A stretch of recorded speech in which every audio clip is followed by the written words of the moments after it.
Grande Prairie Alliance Church, congratulations on your 75th anniversary.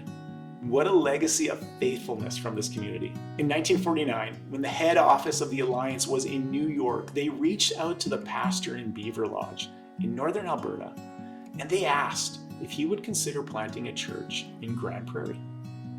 Your church started as a missions project. I don't know what the initial conversations looked like. Maybe it was snail mail, or maybe an expensive long-distance phone call from New York to Beaver Lodge. However it happened, Pastor Galbraith answered that call to plant a church with a heart to make Jesus known and to reach Western Canada with the good news of Jesus.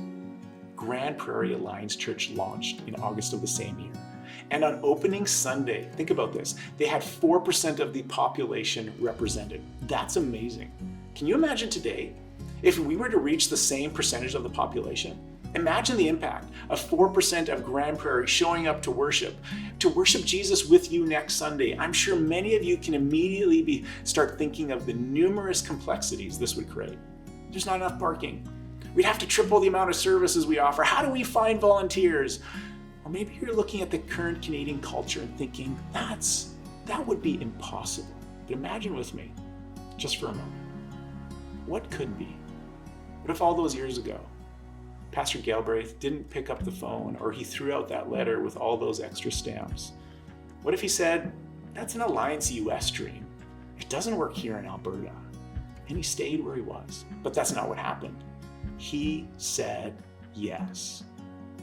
It's because of his courageous faith that a strong community of believers exists at Grande Prairie Alliance Church. Many of your parents and grandparents are following Jesus because of this decision years ago. Maybe you're married to that cute boy or girl that you met at youth group, or you have good friends here at Grande Prairie because the gospel came through his witness. Friends, this is the ripple effect that our faithfulness has. Every time we say yes to Jesus, he says yes. Yes to increased fruitfulness. Yes to multiplying disciples everywhere. Ephesians 3 tells us that God can do immeasurably more than all we ask or imagine. Friends, I'm dreaming. I'm asking and thanking him that he can and do more in a moment than I can dream in a lifetime. What was it like for Pastor Norman all those years ago to pack up everything, to move his life for the sake of the gospel and start over? It took bold faithfulness to answer the call of Jesus and to step out in faith.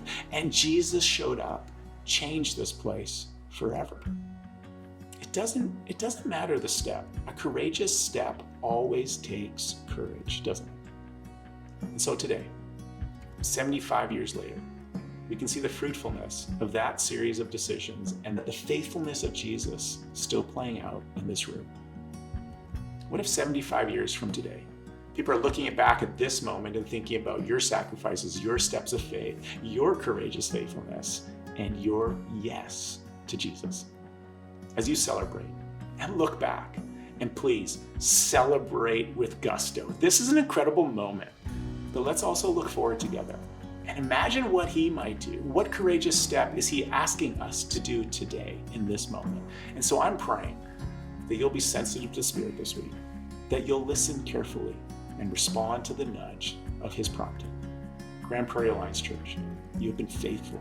You have sacrificed, you have served with joy, and the Lord has clearly had his hand upon you. Well done. He has called you for such a time as this. And I'm already excited for the celebration of what the celebration will look like 75 years from now because of decisions you make in this moment and the moments to come. Have a wonderful celebration. And I am so thrilled for you. Would you know his continued blessing upon you?